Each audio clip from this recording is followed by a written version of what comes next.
Please join me in the pledge.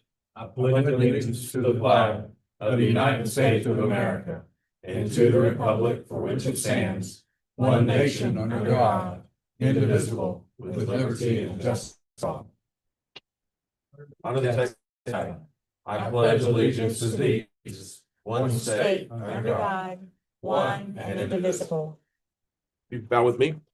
Come to you today and thank you for the privilege of being here in your presence, to be here with friends and family, especially this season. It's a great season as we are a little more reflective, see the neighbors need, read and give to the different organizations that help those in our community and actually give a helping hand to friends in need.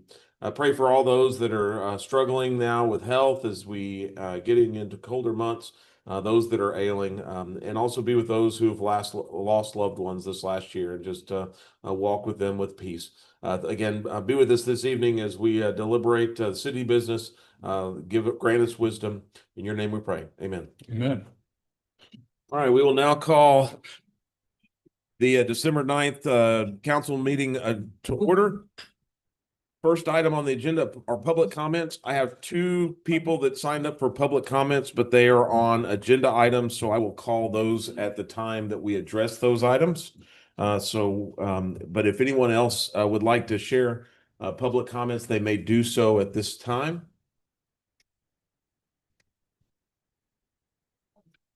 Oh, public hearing. Okay.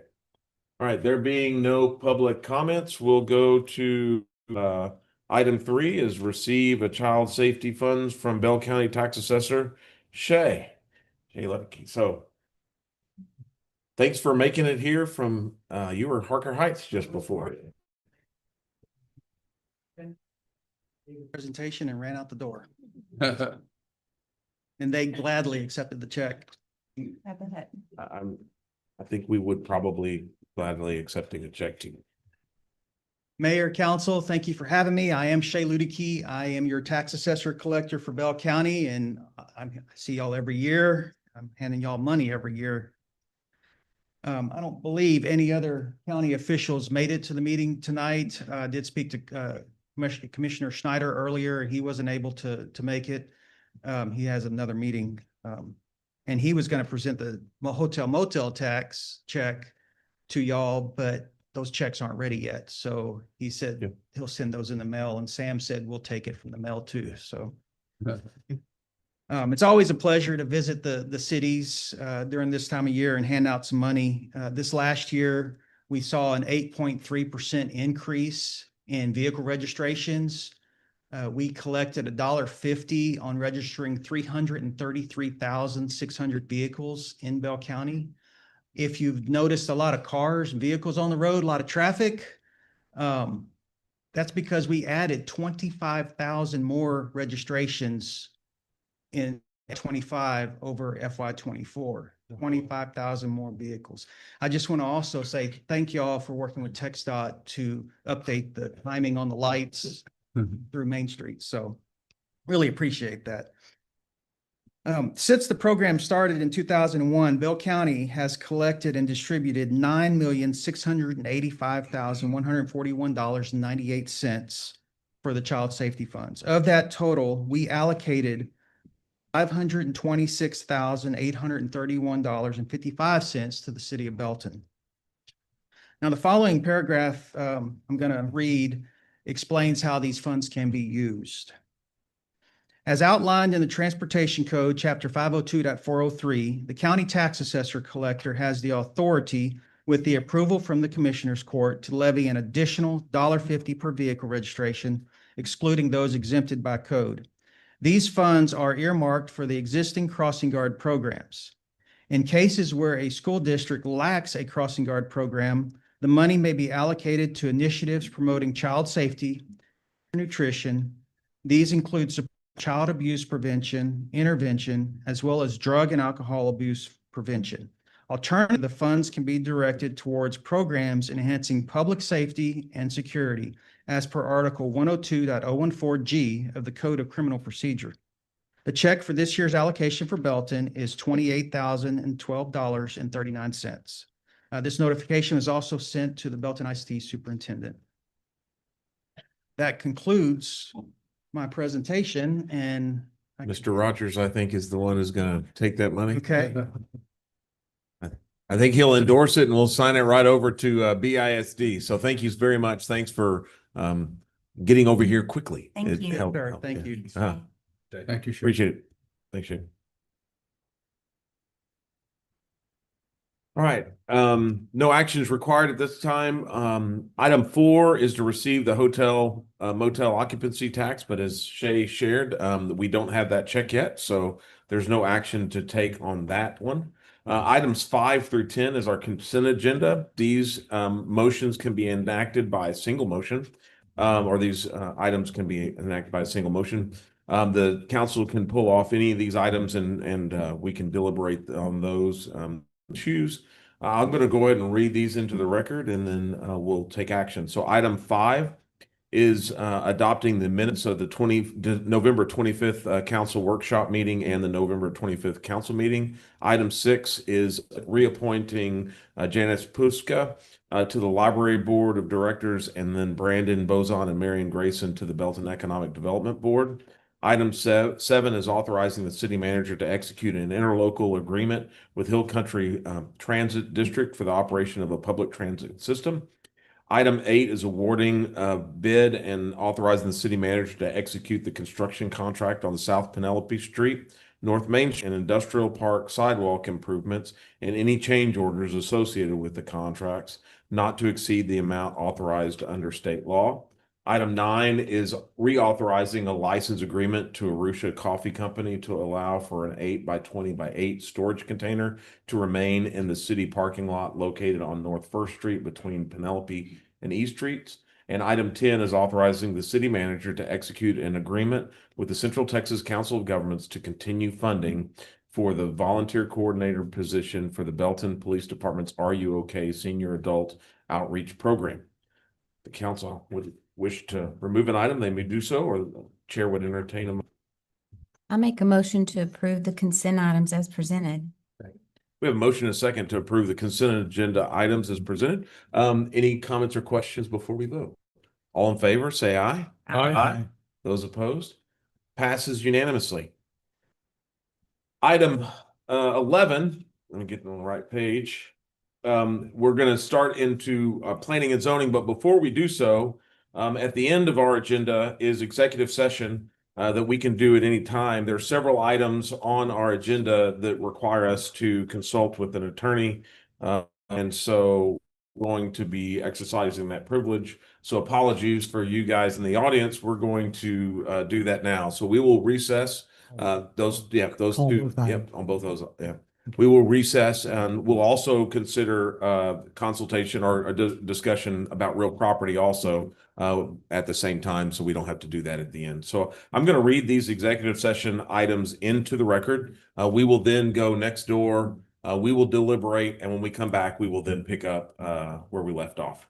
So item 23, executive session pursuant to the provision of the Open Meetings Law, chapters 551, Government Code, Vernon's Texas Codes annotated in accordance with the authority contained in section 551.071, consultation with the attorney. And item 24 is like it, and it's from section 551.072, deliberation regarding real property.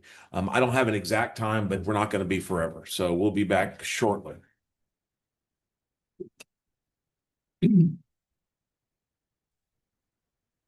Talk amongst yourselves.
Daniel.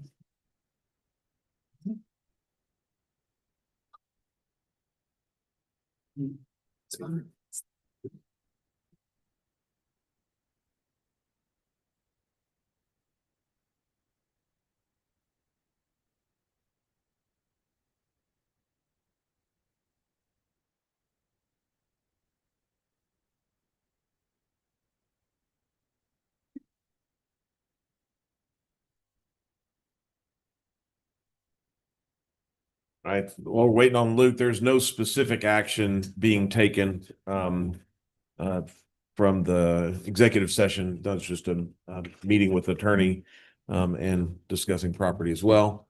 And so as soon as Luke gets back, there's Luke.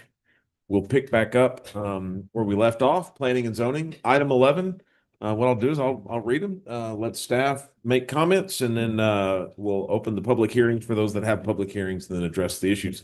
Item 11 is hold a public hearing and consider a zoning change from a private club to planned development commercial highway on approximately 3.74 acres located at 1414 East 6th Avenue. Ms. Tina. Thank you, Mr. Mayor. Thank you, audience, for being here. This property is located on the west side of 35, right along the Belton Temple borderline. Leon Lake is, Leon River is to the north of this property. This property has been developed for a long time. I had the 1980s, but after talking to the city attorney, it's been there for a lot longer than that. It was zoned SUP 8, and we're doing some due diligence trying to find some of the allowances on that. We thought maybe it'd be appropriate to change it to a planned development commercial highway since it's along the commercial highway corridor. And it also allowed for a motel that's currently there and the restaurant that is also there. The future land use map shows this as a mixed use 1. Belton water and sewer is available at the site. Property owner notices were sent out. We received a couple calls, but no opposition or approvals for that. Staff was recommending approval of the zoning change. The applicant has since talked to us during your guys' meeting, and they've decided to withdraw the application if that is correct, and they can speak on that as well. All right. Since the applicant is asked to withdraw this, I don't think we have to have a public hearing, and we just need to make a motion. Is that what I heard? Yep. All right. So we can just Take no action. take no action. All right. So the council will not be taking action on item 11 or public hearing since the applicant has withdrawn their application. All right. Thanks. Makes that easy.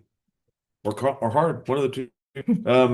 Item 12, hold a public hearing and consider a zoning change from agricultural to multifamily on approximately 1.047 acres located at 2460 Canal Street. Ms. Tina. Thank you. This is by the Expo Center, also on the west side of 35 and on Connell, south of north of Loop 121. This area was annexed back in 1998. The applicant is looking for more flexibility to add onto the lot.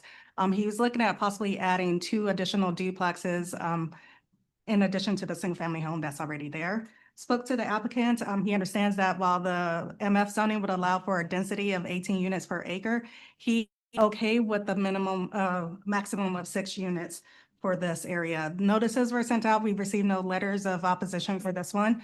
The planning and zoning heard this at their meeting on November 18th and recommended approval. Only thing new is agreeable to a maximum of 6 units per this 1 acre lot. All right. Thank you. This being a public hearing, we will close deliberations and open the floor to anyone who wishes to speak in favor or in opposition to this zoning change. The applicant is here. Yes. He wants to talk. Name and address for the record. Yes, my name is Cecil Tibbetts, and I own the home at 2460 Connell Street. And I'm not wanting to build a big apartment complex or anything, just potentially 2 duplexes, maybe a mother-in-law quarter also, something like that, in addition to the property that's already there. So no big deal. Be happy to answer any questions. I'm not planning on doing anything quickly. I'm still trying to figure out what works and looking for the zoning change so I can make plans. Thank you very much. Anyone else wish to speak in favor or in opposition to this? There being no one else speaking, we will floor and read, and the chair would entertain a motion, or if you have comments or questions. I've got a question. So if we're talking about a maximum of 6 units, would this be a PD? Is that what I understand? I would recommend that you vote it as a planned development multifamily, just so that it comes up, triggers in the future when we're doing research on it, so we can look at what the conditions were. So if we PD this, PD multifamily with a maximum of 6 units, it's a little over a 1 acre lot. If the applicant or a future owner of the property were to subdivide the property into 2 half-acre lots later on, would the maximum of 6 units apply to the original acre as a whole, or could you do 6 on one half and 6 on the other half? No, sir, it applies to the 1 acre as it is currently zoned, regardless of what subdivision plats happen in the future. That 6 units is applicable to the area that's being zoned right now. So even if they subdivide 6 for both plats 6 total. Okay. total. Is 6, Not 6 for both. No. 6 total. and is 6 units 6 halves or 6 6 doors. doubles? No, 6 half units, when we're looking at duplexes, each is considered a unit. So Okay, it's, got it. 6 total. I move we approve agenda item number 12. Second. With the maximum of With 6 the units. maximum. We have a motion and a second to approve item 12 as a multifamily plan development with a maximum of 6 units. Nope, I didn't hear the PD part first. Yeah. I thought it was really quiet. Yeah. Just made sure I enunciated it. So any comments or questions? All in favor, say aye. Aye. Opposed? All right, passes unanimously. Lucky 13 is hold a public hearing and considers the rezoning of property from University Campus 1, Office 1, Single 1, multifamily, various specific use permits and planned developments, commercial highway and commercial 1 to the main street zones of the Imagine Belton standards. The 3 areas proposed for the main zone are generally described as Area 1, east of North Main Street, south of Burlington Northern Railroad, and west of, but not adjacent to, North Penelope Street. Area 2 is east of North Pearl, of East Fifth Avenue, north of FM 93, and west of North East Street. And Area 3 is south of Nolan Creek, west of North East Street, south of East Avenue H, north of IH 35, east of South Pearl, south of West Avenue I, and west of South Main Street. That's like the audible version of field notes when you get it from a surveyor. It's like, where is that? So, okay, I think we described it, at least for the record. Bob, help us out. You did a wonderful job. Let me kind of fill in the details for you. So the purpose of this item is to conduct a public hearing and consider rezoning the portions that you described to the Main Street zones. And as you know, the Imagine Belton standards were recommended in the Imagine Belton plan. And the standards, the new zoning code that is, were adopted, were intended to implement the vision of the plan that y'all adopted in 22. The plan and the standards were adopted in January of 14. And so at this point in time, we're executing, implementing the plan. I don't like that word. The ordinance itself directed the staff to start the rezoning. And as you can see, we've already accomplished quite a bit in that area. We've done the and the central downtown earlier this year. We did the neighborhood zone in June, the transition zone in September, although we still have a little piece of that left to go, unfortunately. And so currently we're looking at the Main Street zone.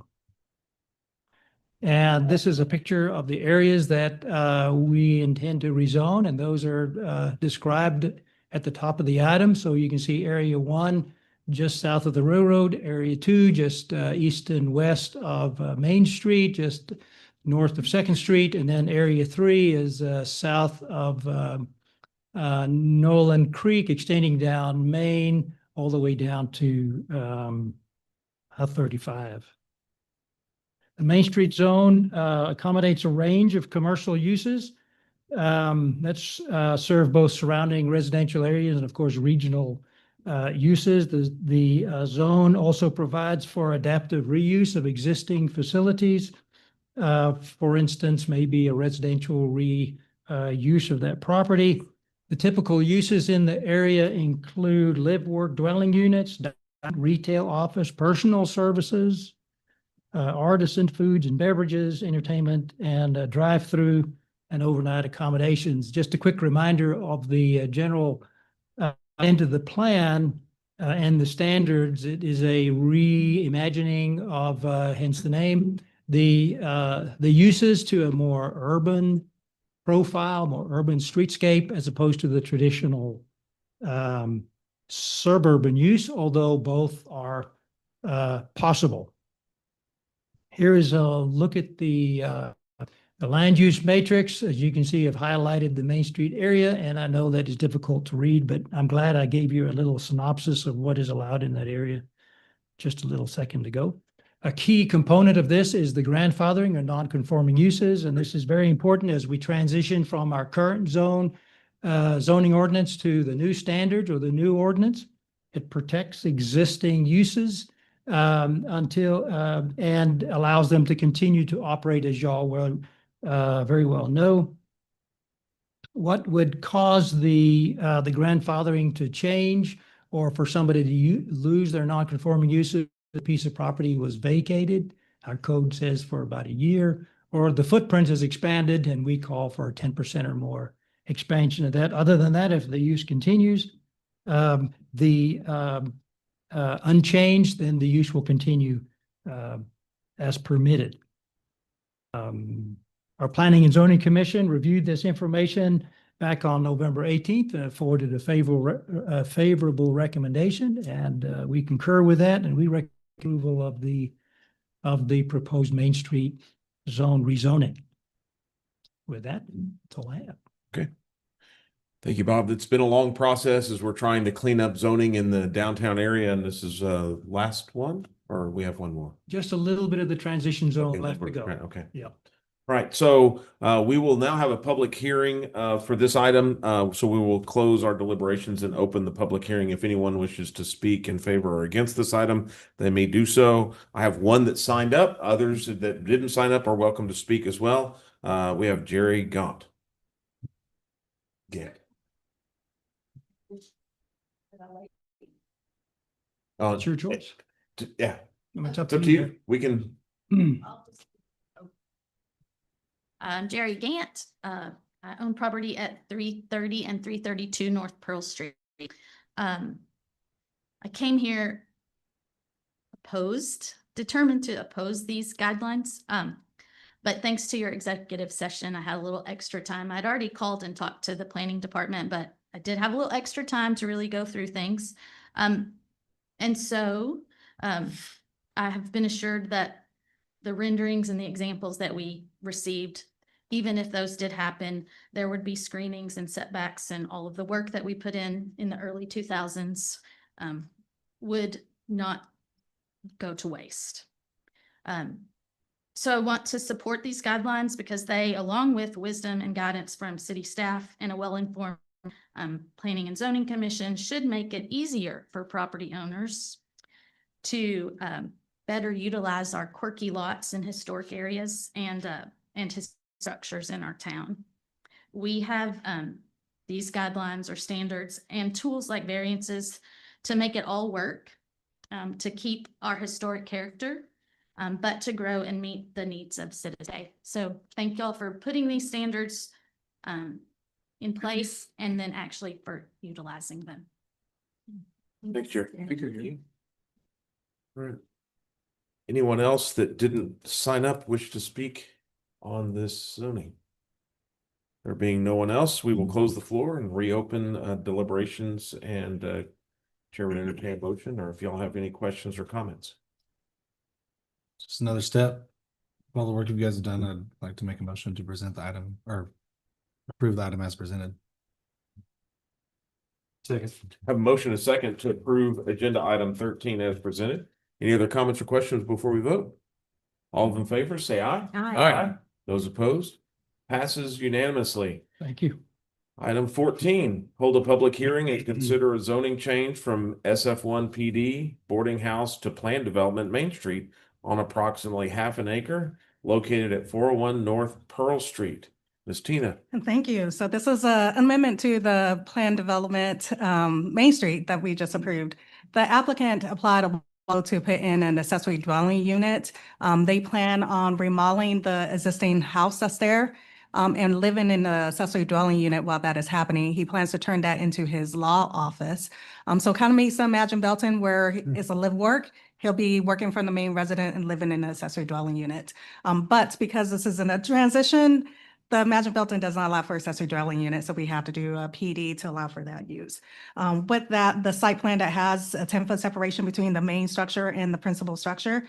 Again, this is a loft apartment, so the bottom stairs is going to be the garage, and upstairs will be the living area. So there's a open concept living and kitchen area, 1 bedroom or 2 bedrooms that are proposed in this area. Here's an elevation that shows the detached structure will look similar to the house that's existing there with some siding on the side to match that, so it's compatible in the way that it looks. They're again doing some remodeling on the building. As you can see, some are going to be changed. They are preserving all the historic materials on the building and reusing it as part of this remodeling. This is part of Imagine Belton notices and were sent out to property owners and received no letters of support or opposition. With that, the Planning and Zoning Commission heard this at their meeting on November 18th and recommended approval of this item. There is a minor setback, a 5-foot side yard setback is allowed on the north property line where the adjacent neighbor is. The single family 1 requirement is for 7, so there's a little bit of a 2-foot encroachment for this as well. I'll be happy to answer any questions that you have.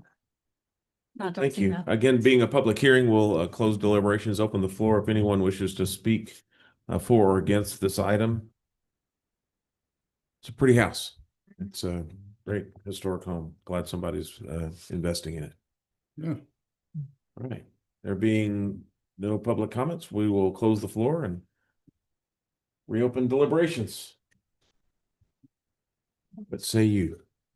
It's a great, exciting proposal. So I'll make a motion to approve Z 2539 as presented. Second. We have a motion and a second to approve zoning items Z 2539 as presented. Any other comments or questions before we vote? All in favor, say aye. Aye. Those opposed? All right, passes unanimously. Item 15, hold a public hearing and consider an appeal for a zoning change from central downtown to planned development, central downtown on approximately 0.11 acres located at 710 Flat Street. Ms. Tina. Thank you. The applicant is looking at constructing a workshop to install audio vehicle equipment. So car stereos to install it. The Imagine Belton standard requires any kind of vehicle service to be within 500 feet from the interstate. This property is about 633 feet away from the right-of-way line for 35. The depth of the lot is also less than the Imagine Belton standard. It's about 76 feet. The depth in the Imagine Belton standard requires 100 feet depth. Here is a site plan what the applicant is proposing. Again, a metal building of 40 by 30 with 2 parking bays for remodeling. Parking would be proposed at the back.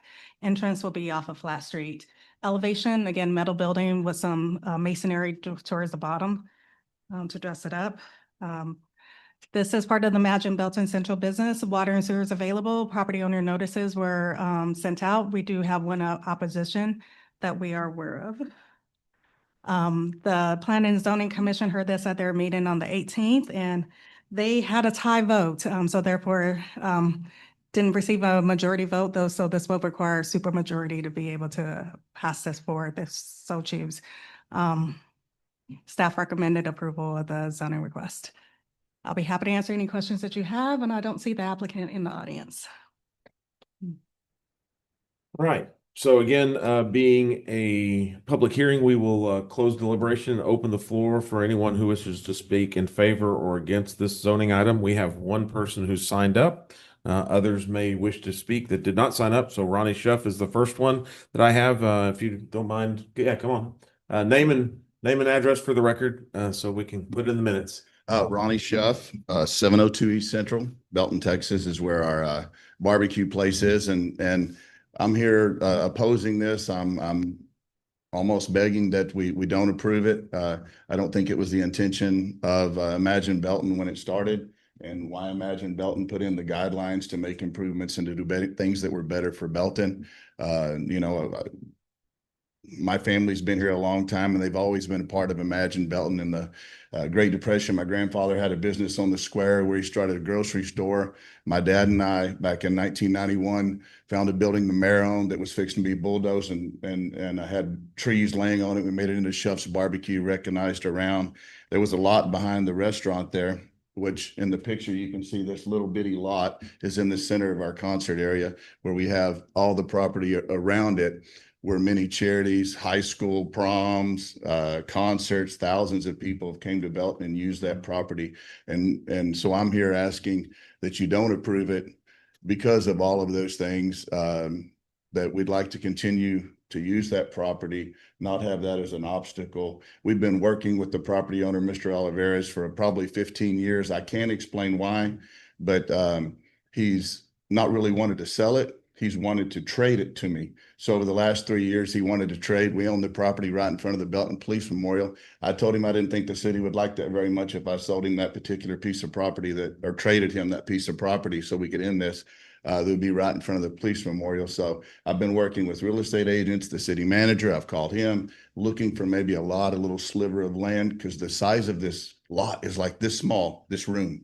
And so it's extremely small. I'm continuing to do so. Please, I ask you allow us to continue to work to get on that avenue, because I think Imagine Belton, those guidelines weren't sent to hinder what Imagine Belton's supposed to draw more people to Belton, supposed to enhance what we have here, not actually do the opposite, which would be make it where you couldn't grow, where you couldn't do more. All right, thank you, Ronnie.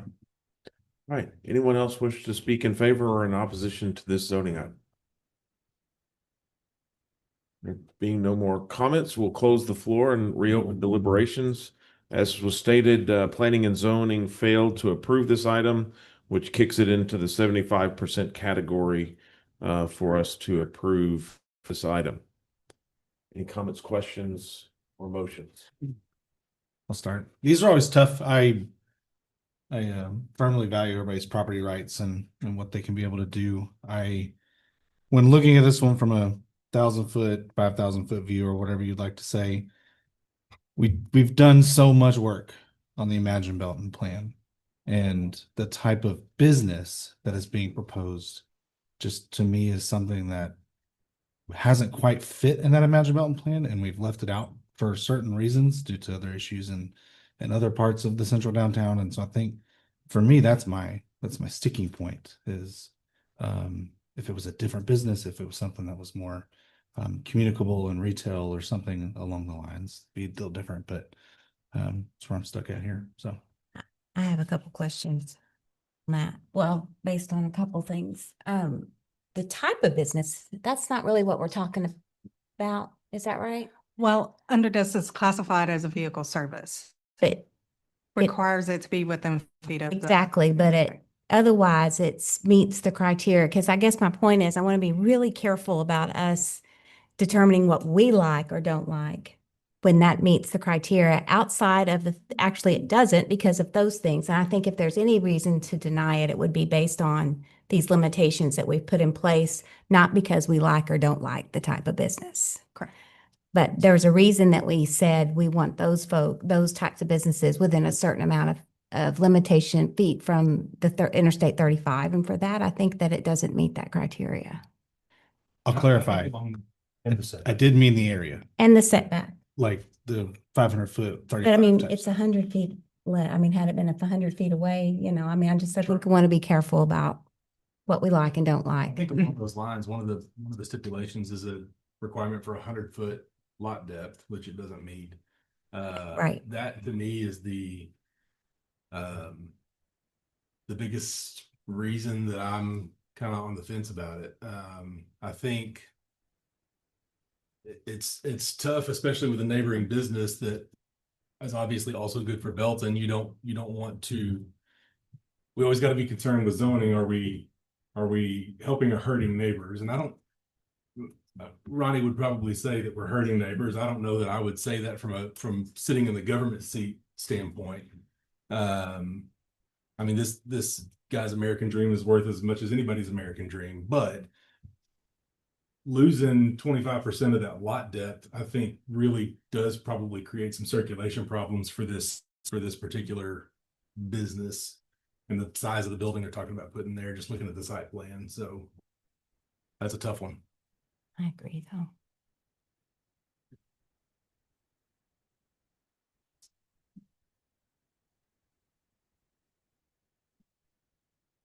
I mean, in reality, if it was 100 feet closer, we wouldn't be having the same conversation, or in the setback as well, right? Correct. Okay, just Yeah, clarifying my understanding of that. Yeah, I think the challenge here is it's you know it's Solomon's Solomon's choice. Uh, when presented with a situation where two people have something, obviously, where the chefs would like to have that property, and the property owner would like something other than what the chefs can do that. It's really up to property owners to solve this problem, really not up to the city to solve it. And it's not fair for either of the property owners to then use planning and zoning in whatever way to try and get what they're trying to do. So it puts the city in a tough position. That being said, it is a type of business that they chose that's not in the area with planning is with our Imagine Belton. Also, setbacks do not meet, so it takes special action. And the whole reason, and it was stated by several and Mr. Schuff, is the reason we did Imagine Belton is to kind of coalesce around an idea. And if the first rattle out of the box is to change the idea, then what we're doing is spot zoning all the time. And it just, again, puts the council in a tough position of, especially in downtowns, because you have people that share walls. It's just hard for council members to have to make those decisions, so it's go along. So yeah, it's a tough one. I think that setbacks are critical in this. It's just too crowded. There's not enough space on a little bitty lot. And to ask for a variance is a special request. And don't know that support. In the same way, I mean, we just passed the Imagine Belton standards. I mean, just passed them a couple months ago, and I don't think we should, one of our first, motions toward it is to do PDs and do variances to the rules we think are what's best for downtown. So. Did the applicant pay for a zoning change application? Yes, sir. If this doesn't pass, I would like to see the city work with him if he can find something else on not having to pay another zoning application. I think he's really close to having this work, and I want to do what we can to help him if he can find something else that works. Yes, sir. All right, based on comments, we have that this will fail for lack of a motion. I didn't hear a motion. I didn't hear anybody really excited to make a motion. So it fails for lack of a motion. All right. Item 16 has been, I'll read it, but we'll be postponing. Hold a public hearing and consider a zoning change from neighborhood services to planned development retail on approximately 1.9 acres on 207 Lake Road. Ms. Tina, go ahead. Yes, sir. We're requesting that this be postponed to a future meeting. All right, Chair would entertain a motion to postpone item 16. Second. We have a motion, a second to postpone item 16 to a future meeting. All in favor, say aye. Aye. Those opposed? All right. Item 17, hold a public hearing and consider a zoning change from agricultural to planned development, multifamily on approximately 5 acres located at 4951 Toll Bridge Road. Ms. Tina. And thank you, Mr. Mayor. This is an application looking for a residential treatment facility at this location. It is on the east side of 35 off of Toll Bridge, 25 acre of property. The applicant is a faith-based residential treatment center. Facility will offer behavioral and mental health care. The intent is to create a serene area with a nature and a river that's adjacent to it as a way to to offer an outdoor experience for people that reside or visit that location. There are existing structures. There is an existing home that was recently constructed along with a pool and pool house at this location. The applicant is looking at possibly adding some cabins in the future. The proposal initially had 3, but speaking with the applicant, he's looking for a maximum of 10 to be allowed in that area. Future land use map has this as a mix, is residential at the bottom and mixed use 1, closer to the top. So that greenish area is mixed use 1. The yellow area at the bottom is the residential. This is in the Belton Water and Sewer CCN. Property owner notices were sent out. We did receive 1 letter of objections from adjacent neighbor. She had concern about fire safety and also about screening of the fencing around the property. The Planning and Zoning Commission heard this item at their meeting on November 18th, and they recommended approval per the applicant. This is again a residential treatment facility and healthcare operation. So this will have access to overnight and daytime care. Treatment for individual and group includes residential stay, outpatient daytime care, camping, wildlife, with services of public, including behavioral and mental health care as permitted. Future development must comply with all the requirements of the multifamily zoning district with a maximum of 10 cabins that are allowed. Development should comply with our requirements for design standards. A final subdivision plat and construction plans will be required for any new construction. There is also a requirement for the fire department for engineer's evaluation of the driveway that is there to test the suitability for fire access. So the fire department will make sure to make arrangement with the applicant to be able to do that as well. Planning and zoning heard this item at their meeting and recommended approval of this, and I'll be happy to answer any questions you have. And the applicant, Noah Longino, is here. Should you have any questions for him as well? All right, thank you. Again, this being a public hearing, we will close the deliberations and open the floor. If anyone wishes to speak in favor or against this item, they may do so. I have 1 person who signed up for this item. Again, Jerry Gant signed up for this item as well. No, does not. She unsigned up. So anyone else wish to speak in favor or against this item? There being, oh, go ahead. Yeah, this is great. This is perfect. This is good. Your turn. Thanks. Hi, my name's Noah Longino. Currently living about 40 minutes south of here in Liberty Hill. I'm an old Crusader. I enjoyed being back in Belton. I got some family ties. My brother Luke lives here, family here, business here. I was reminiscing about Belton. When I first got here, I volunteered to play at First Baptist Church. And after a couple of weeks, they came back to me and said, "We appreciate, but now that we've heard you play, we stop volunteering." So that was the end of my music career at First Baptist. But this is labor love for my wife and I. She was able to get here for the planning and zoning meeting. Couldn't be here tonight, but this is something I met her at our first treatment center almost 20 years ago. So I've been in this field for a while. It's a little bit hard. I think what Ms. Moore said, encapsulates a lot of it. We kind of went back and forth in the planning, not because there's no specific, I guess, zoning for this specific business, but for folks that aren't familiar, you can think of it as kind of like a all around inclusive wellness type retreat, where there's education, programming, counseling, and all these services that what we have always wanted is for these services to be in an outdoor setting. And I think it's ideal. This property, there's, it's very wooded lot.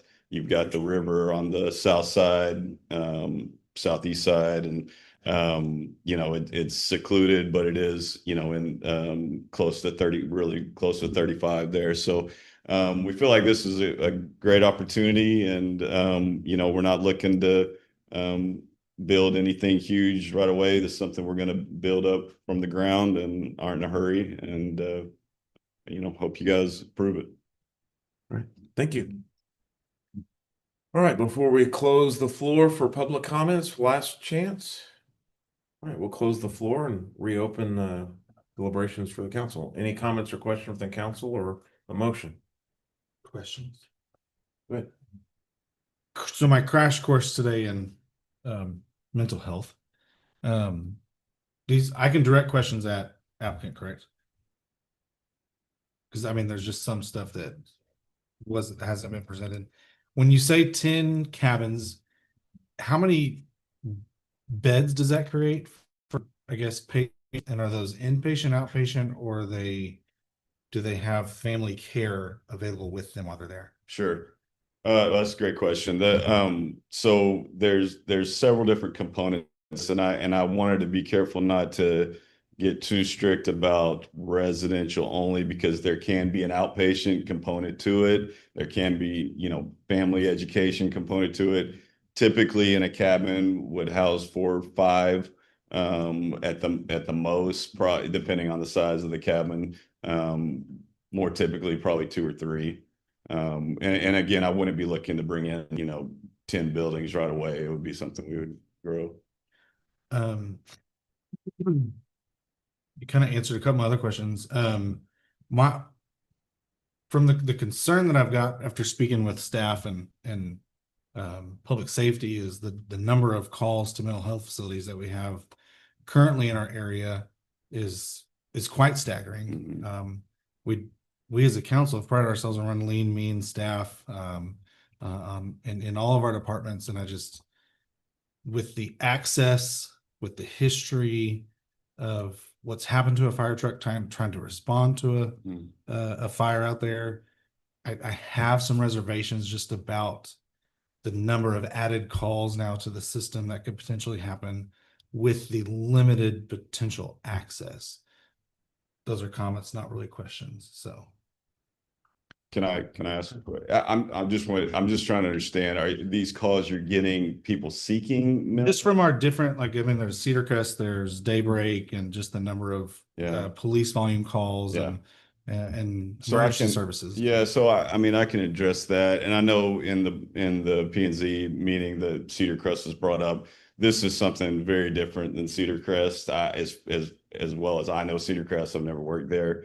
I think they're much more acute, much more stabilizing. If there's somebody's having a mental health crisis, suicidal, they might be brought directly there, or straight from a mental health hospital. This is voluntary. This is not working with, detention centers or police. This is something that, a family might call and make a reservation for more close. So it's not emergency care, I guess. So help us. I think you're starting to touch on one of the things that we don't understand about what the plan is.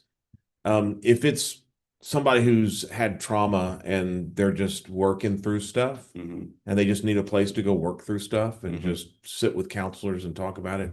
If there's addiction issues and they're trying to overcome addictions, that's a different kind of problem. Right. There's more acute trauma where there's behavioral issues, sometimes unpredicted behavioral issues that creates a danger for them and those around them.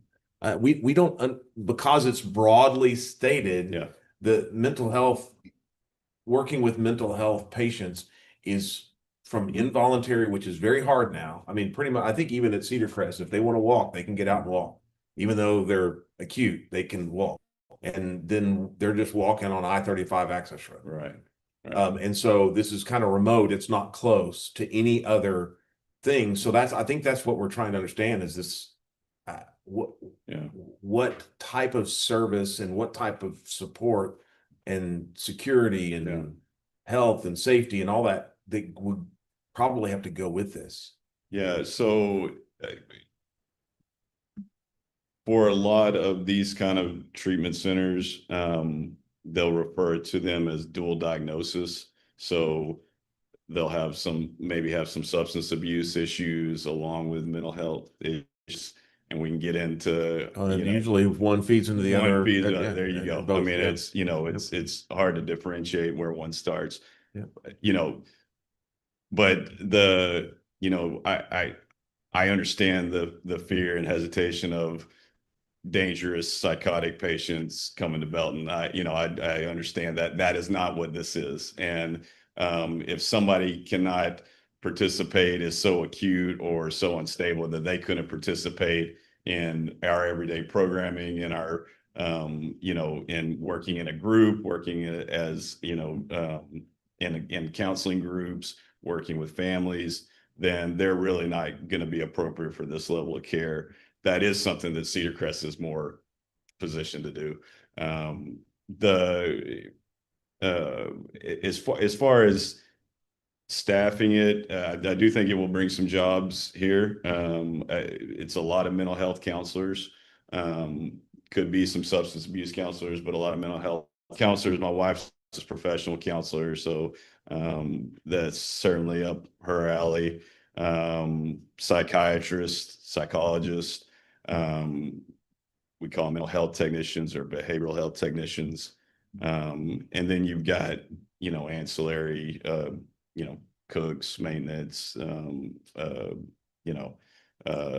ropes course, fishing instructors, yoga instructor, those kind of things. So, again, if they can't do those daily living things, then they're probably not going to be appropriate for this level of care. So what type of license are you looking to get from the state for this facility? So there is a residential treatment center license. We're not, from what I understand, we're not mandated any licensure. I've always worked at licensed facilities. There is also accreditations like Joint Commission. There's an accreditation called CARF that is a little more specific to mental health. It's really more robust than even going through this, because that's exactly what they do, and they look at all levels of your facility. But it would be a residential treatment center. Okay. No, all RTCs have to get a license with the state. Do what? All RTCs have to get a license with the state. Yes. Yeah. Okay. They're Well, usually it's for a certain amount of beds. It's for an age group. What are you looking to? How many beds? Yeah. What's your target audience? That's right. There is no specific residential treatment center license for mental health primary that. It falls under, I think it's chapter 42 of the state code. But like I said, we're probably looking at, maximum 40 to 50 beds at the most down the road.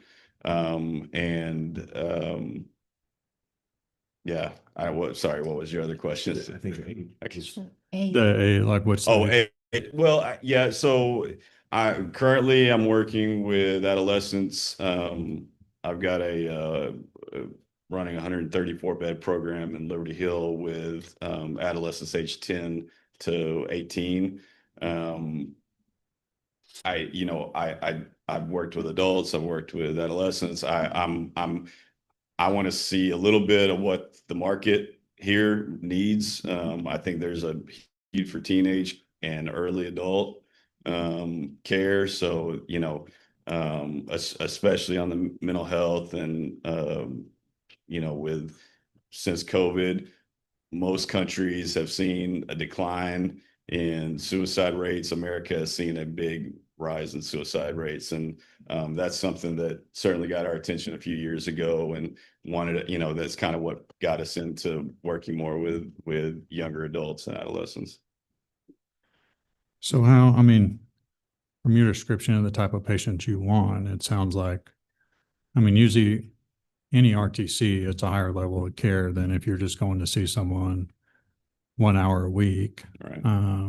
You get a high level of acuity, and seems like you're saying you want the pleasantly psychotic people, not the tough ones. But you really can't screen that out. If you're licensed with No, RTC, you can certainly screen them. That is a huge part of every RTC, their admission and intake process is screening, any form of records. We dig into what got them here, what's their past behaviors. If somebody has been in any way violent or, aggressive, then they're going to be ruled out. So that's a huge part of the process, is that it's not, you can't just walk in off the street. It's not that kind of facility. Is this in partnership with a larger group No. like UHS or Acadia or anything like that? No, sir.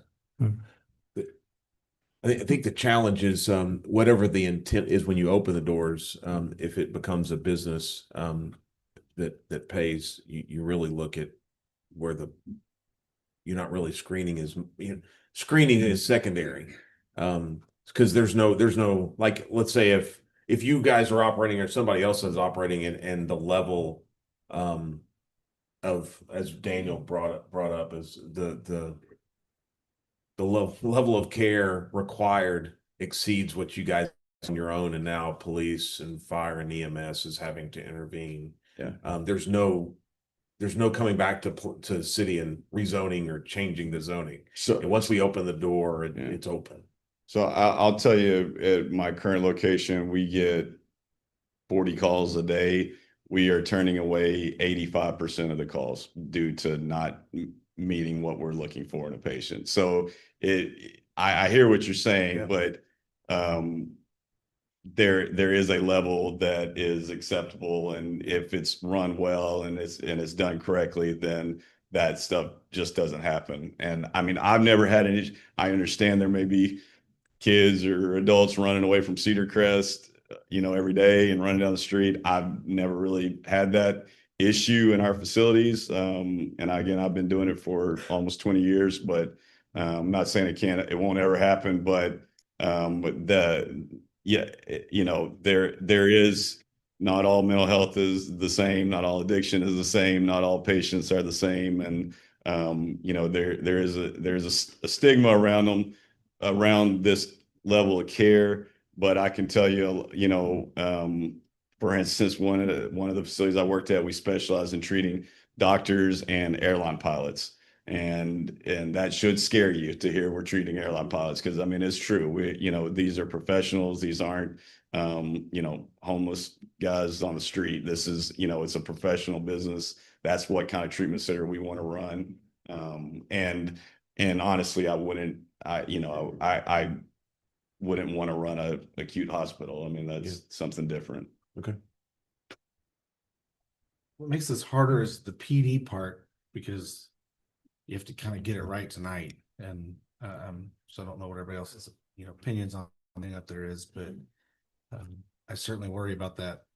The number 5, that access. And then just kind of my last point, you kind of gave a range of 20 to 50 capacity within the 10.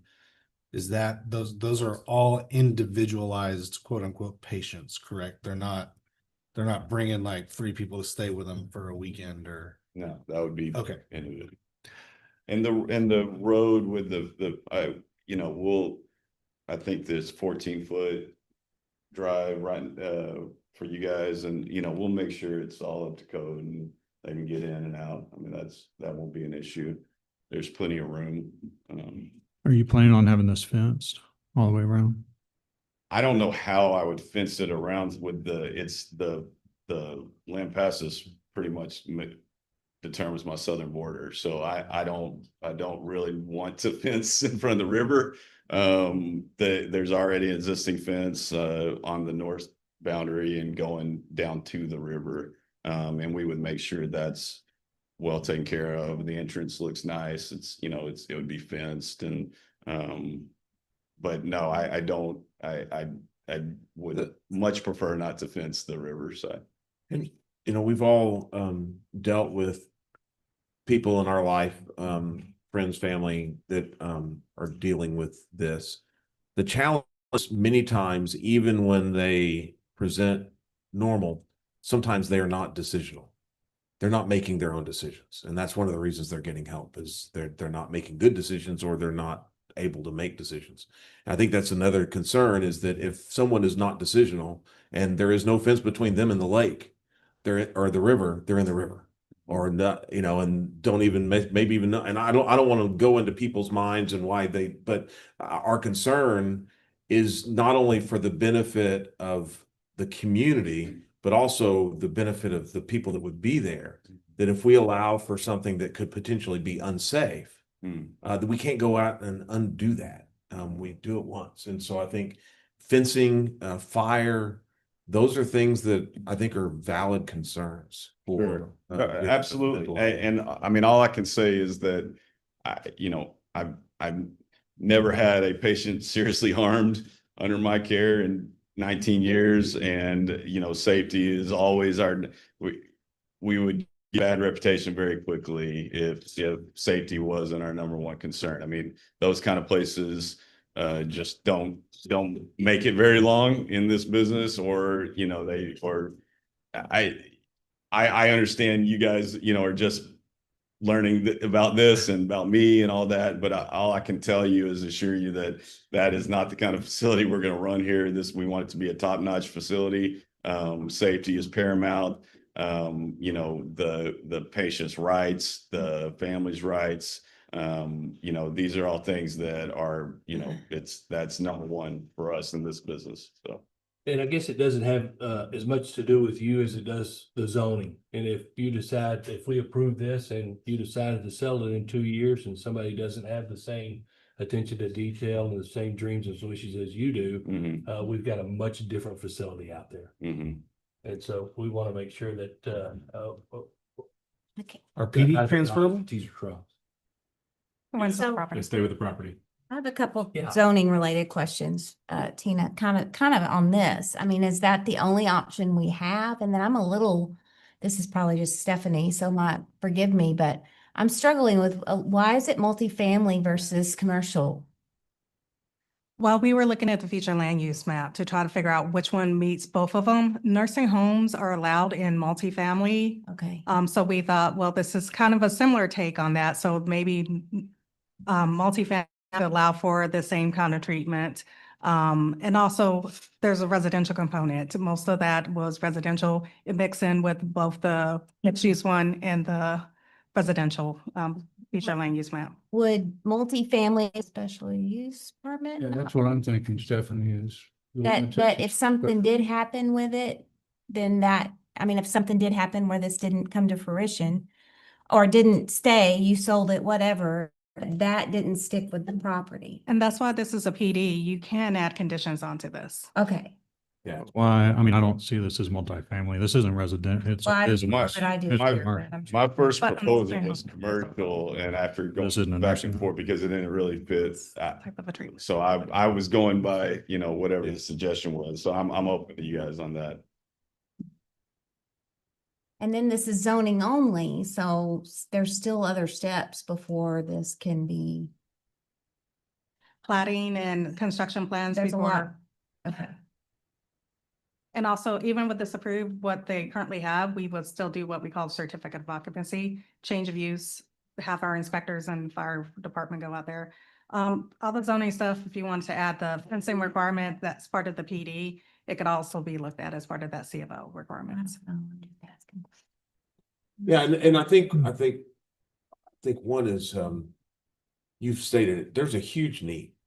The fact that we don't have the mental health facilities and people who can help people in that area is really sad.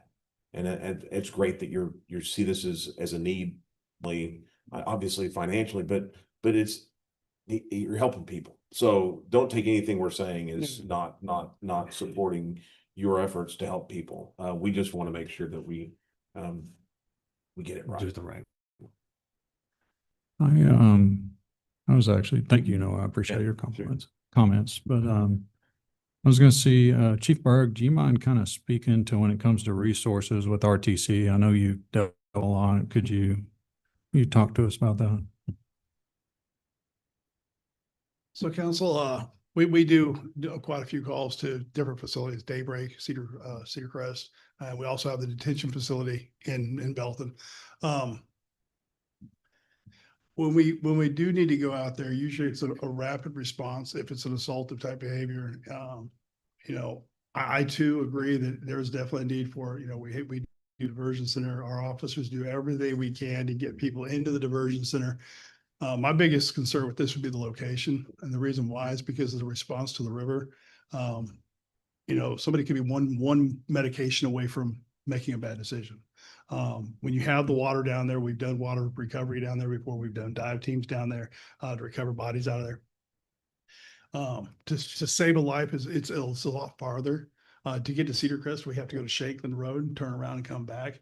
When you've got somebody who's got a shard of plastic or a shard of glass who's threatening to cut up staff members because they didn't take their medication, it's concerning. This would be even farther to get there. I think the location's bad.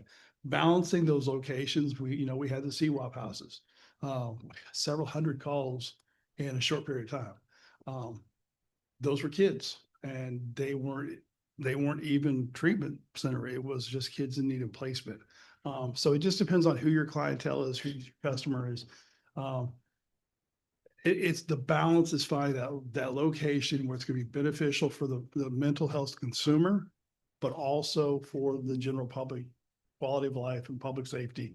I would hate to see a staff member get hurt because we're all the way down to Hoy, or for her to come back around, get back out there on a side road off a toll bridge because of the distance from main resources.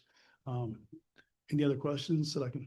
So if a kid escapes, which I know they do at the RTC at Cedar Crest quite often. I mean, it's not let me send one officer. It's all hands on deck. All hands on deck. It's one of the reasons why we're looking at drones. We can get thermal up there, try to find them. They get off in the cedars, they get off in the woods and stuff. It's very difficult to find some of these kids, especially in the hours of darkness.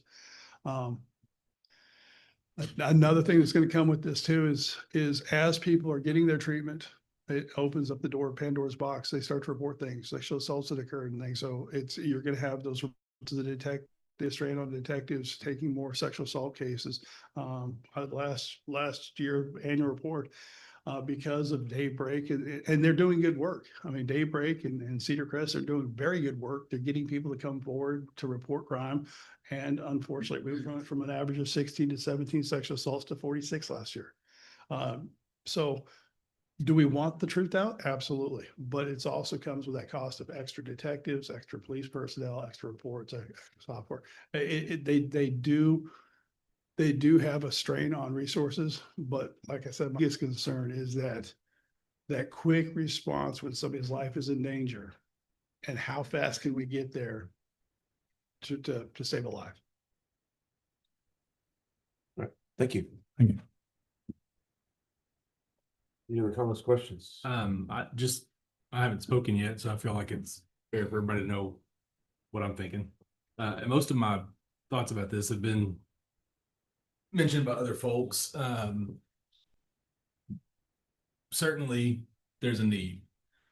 No doubt about that. There's a need for more mental health treatment in our community.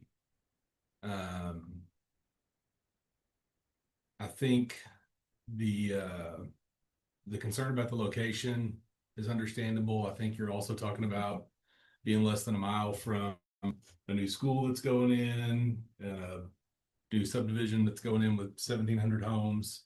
And there's some things that I just don't know the answer, familiar enough with to understand. When I think about it, the idea of somebody who's having an episode or trouble or whatever, escaping the facility and causing problems to whatever's going on nearby seems like a legitimate concern that we need to be cognizant of. Talking about the drain on resources, we've turned down developments before because we're not sure about the water and the sewer capacity that we have to serve those developments. And so considering this as a development and questioning whether or not we have the emergency response capacity to serve the development, I think is a valid question. I want to see something like this work. I really do. I think that the good that can be provided is substantial. I think the questions surrounding it are also just kind of really present on the front of my mind. And so I don't know that I'm for it. I don't know that I'm against it. I'm really having a hard time with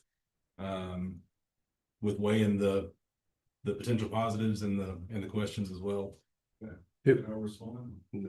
not right now. Yeah, sorry. It would seem to me that fellow council members that it may be appropriate to postpone this and let staff work it and come back with answers in conjunction with the applicant to the questions that we posed. Because we do have to get it right the first time. I know there's requirements within licensure, but there's various levels of licensure. I don't know where truth falls, but I don't think we can get to it tonight.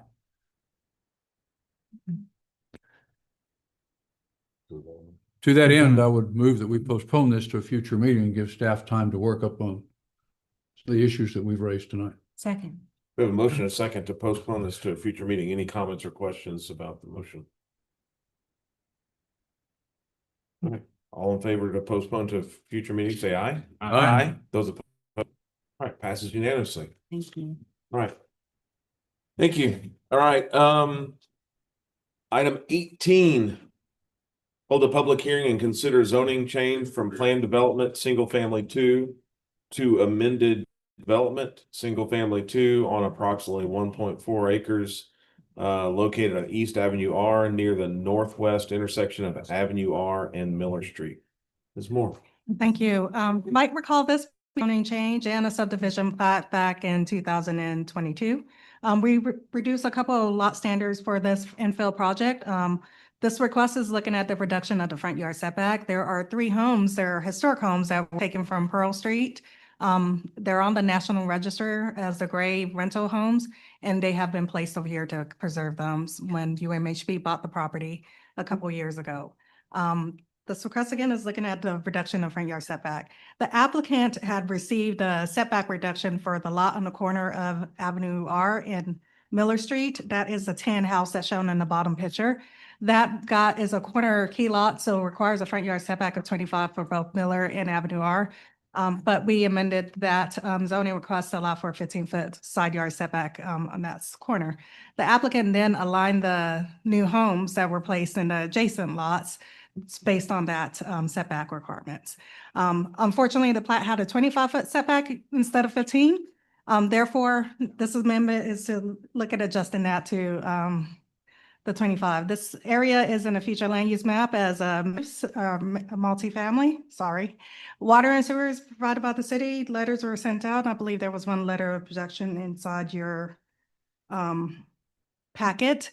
The applicant realized has made a mistake on this, and he has donated $5,000 to go to our park improvements. Nearby is the splash pad on South Wall Street that he has provided. With that, this will amend this to allow for all of the previous PD, which was the lot size area was not large enough. The depth of the lot was 89 instead of 100. The front yard setback would be from 25 to 15. And a side yard setback of 5 would be permitted as well. We do have a plat survey that shows the house to be about 19 feet. Lot number 7, we're still waiting for an accurate survey, but it does appear to be aligned with the other houses and that it meets the 15-foot front yard setback requirement that we're requesting. The applicant is here, and I will be happy to answer any questions along with Mr. Guest. Okay. All right, again, this being a public hearing, if anyone wishes to speak, we'll close our deliberations and open the floor. If anyone wishes to speak in favor or against this zoning change, now's the time to do so. Good evening, everybody. My name is Jason. I run JJ Realty Group. Larry Guess is my client, and we have been trying to get these properties under contract, and we now have 2 buyers who are currently contracted to purchase these properties and wait on breath for the approval of the council in order to move forward with the purchase of these properties. If they cannot, then our only option is to continue to try to come back for this variance and change these plats as the homes are already there. We have people living in those homes. There's 2 other homes that are already set and have been sold, again, with that same structure of the way the street is currently. So it's not anything out of ordinary or out of normal for what the street looks like. And if we can't do that, unfortunately, our only option is to now evict those people who are now currently leasing those properties because they had nowhere else to go. And so I know that's not the best thing for you guys to have to deal with, but unfortunately, that's what their position is. So I'm not only representing my client, but I'm representing their interest in this property so they can purchase it here in the next couple of days and move forward with their lives. That's all I have. Johnson. And address, did you give? I live in Temple, but I've been a part of Belton here for a long period of Yeah, time. she just needs it for the record. Address 517 Cherokee Drive. Thank you. Any other comments from the floor? There being no other comments from the floor, we will close the floor and reconvene deliberations on item 18. Appreciate your comments. Just, it's not us in this position. Just want to make that clear. This is not a council created issue. Yes, they're in line, but they're also out of line with what the original plat said. So just want to clear that up for the record. This is not a council imposed position. And so I understand that some amicable stuff has been done, but I do feel us as a city, we need to probably put a few more protections in, especially in areas where we're not doing form outs for foundations of slabs. If a house is moved, I think part of that, we probably should just have an inspection done to make sure it's where it should be before kind of future work is done. This has happened quite a bit to us recent past about, corners of homes being over sewer lines and all this kind of stuff. And so just really love to see a emphasis on trying to clean up some of those items to where we don't have to do this in the future. So. Does a residential home require a certificate of occupancy? Not unless they ask for it. There has been a building final inspection done to make sure it meets all of the requirements. So if a house moved and placed in the wrong place, at what point does the city inspect that to say it's good? Normally with new residentials, there is a foundation and setback inspection that is done early in the process with the plumbing, underground plumbing to look at that. There's also a survey that we required, but that usually comes a little later. But before they actually pour, we usually will have some kind of idea of what the setbacks are. If they don't have a foundation in their pier and beam, That's where it becomes a little trickier do we? because there's plumbing, and that's why Should we not have something in place that a foundation, We- whether it's poured or pier and beam or post or stick? yes, we're modifying our process now to make sure that that is one of the first requirements that we look at. Probably are going to be working with the builders to come up with some requirements for how we determine where the property lines are, because it's really hard to see for some of the infill. 'Cause- Making sure that we have where the pins are, maybe some posts to show where they are, and maybe some strings that we can use as markers to figure out where the property lines are and the setbacks should be. Because my guess is they probably have water, so they're paying city for water. And so Yes, the sir. city knows that they're living in, and we should probably have something so we don't get into a situation like this. Yes, sir. Future. I'll say this, it's a long evening. Two things can be true. Larry, you've been a great partner to the city. You have helped restore a lot of the neighborhoods. You've helped with infill. Being able to save some historic homes is really good. We appreciate your work and you've been a great partner. But two things can be true. In some cases, you have been a bad actor. You have asked for forgiveness instead of seeking permission. And it's gotten to the point with the council that at the next time it may be a no. And you may have to move those homes. And you may have to deal with the repercussions of that because legally that's what we can do. But we want what's best for you. We want what's best for the homeowners.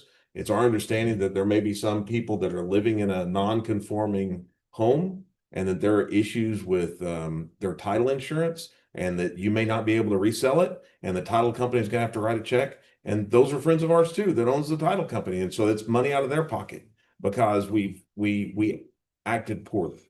So I needed to say that, sorry, two things can be true.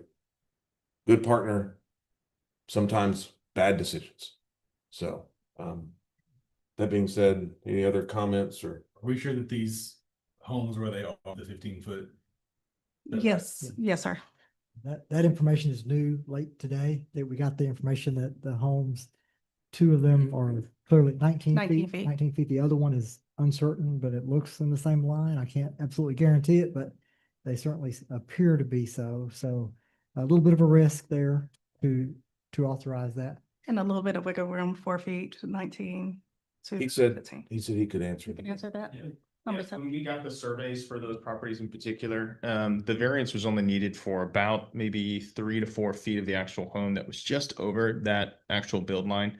And so they show quite clearly that we gave to our clients in order for them to actually purchase the property. They're well within the setback. For the new 15, they should be within there with no problem. And another question for you, if you don't mind. Yeah. How many of these properties does Mr. Guest no longer own because they've sold? They haven't sold yet, so unfortunately, they're still in our possession None until have we can sold? do that. Yeah, and this precludes them from being able to be sold until something there, because no general lender will actually approve a non-conforming survey in order to actually purchase the properties. So then you start looking at what's the highest and best use property. Now it's no longer even viable for someone to actually purchase. This would clear up everybody on that street. I understand that the history of Larry Guest may have perhaps be something that the council is privy to that I'm not. But again, I'm also here on behalf of those clients as their agent.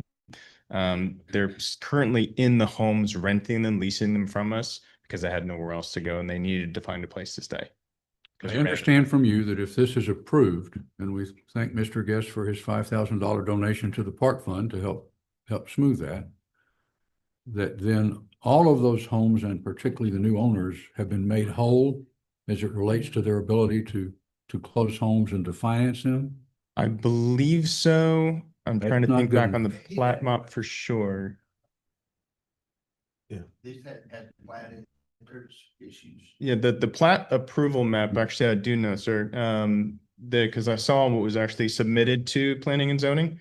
And it showed there was one property in question that had already been sold prior. That was one of the three. The two that I represent currently are the two for absolute certainty. But as long as the whole plat for that subdivision is changed, which I'm fairly certain it is, about within 99%, then yes, it would take care of that one home that had already been sold prior, about a year prior.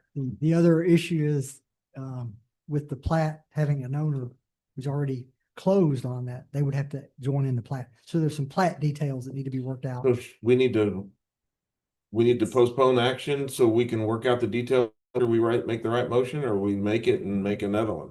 Well, the plat is being done administratively for review. It's currently in for review, and there's some comments that's been sent out to the applicant, but staff has handled that as a administrative amendment. So the minimum lot area, minimum lot depth, 15-foot setback, 5-foot setback, that everything is gonna fit underneath that umbrella. So our action today, now you may have more staff actions, but we need more council actions. Correct. I would recommend addition of the requirement to plat the property in conformance with city Okay. standards. Within So certain moved. timeframe? Just that it has to be done in 30 days. All right. Okay, and so I asked if the property had been sold and you said no, and then you said, well, yeah, there was one. So there's three properties in question. One, which is just to the right of 498. I don't know the address off the head. That property had sold prior. So there's these two on the top left are the two that I currently represent and have the listings on. If you look on the top right, you'll see the fence right there on the top right-hand section. There's another little white one right on the right-hand side over there. That one had been sold prior. And I can actually pull up the plat that had been sent for approval to just double check and make sure, because I do have the plat that was submitted with the 15-foot build line. That's all they changed, because the plat for putting these on was already there. So the only change at this point in time is just to move the build line. There are other amendments that we're also working on. There's for the backyards, there was a change of plan. Where is the front for those? Instead of what staff thought was the front for setback reasoning, the applicant is asking for a change in the rear yards as well to identify what is the front yard. For Yeah, setback this purposes. is, Can you say that again? It's a flag lot. There are 8 lots in all. The ones that we're working on include the rear lots. There's a question about what is considered the front yard in those areas. The applicant does not want them facing the homes that's in the front. He wants them facing each other in the rear. So there is a question of identifying what is considered the front lots on the plat and identifying the setbacks on the plat for those front lots. Those aren't Setbacks. nailed yet, so that can be determined after. None of those. are- Attorney, do you have a recommendation for us? We need a plat file approved by City Hall. That's what we need. So you're asking us to approve this as presented with the addition of a plat? Thing I would say, you know, you may want to go on record as approving it is you're approving the change from a 25-foot setback, which was originally slated setback, to a new 15-foot setback. Which is in It the, has to be replatted. Any other, the city needs on a amended plat that needs to be done. Until we have a new plat with the 15-foot setback, their problems are not solved. I move we approve this with the I move we approve this with the foot setback. And, oh, Yeah, yeah, finish it up, Craig. yeah, he said so move when we were talking about with the requirement of the plat. Right. So. And setback. Yep, and it's And listed it's- at this with us, in there. it's all in that, so it's Second. those items. Okay, we have a motion and a second to approve the change with the minimum lot 5784, minimum lot depth 89 feet, 15-foot yard setback changed from the 5 original, and then a 5-yard side yard setback. Payment of the park dedication. And the requirement Of to the have, And the payment of the park dedication fee. yeah, payment of the dedication and the requirement for a plat to be filed Within 30 days. within 30 days. And That's the motion, and we had a second. we have a second. Yeah, I have a and now question. discussion. Yep.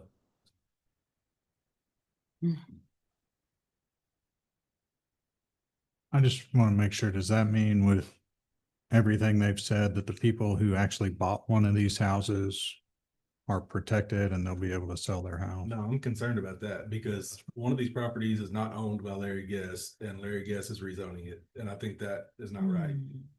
Hmm. I think we gotta bring them in on this deal. All the owners have to sign their plat. Securing satisfactory plat will ensure that the owners. There'll be an obligation on. For that company, to put the right names on here. oh my. So if we vote on this tonight to approve it, somebody's property has been rezoned and they have no idea that we just rezoned their property.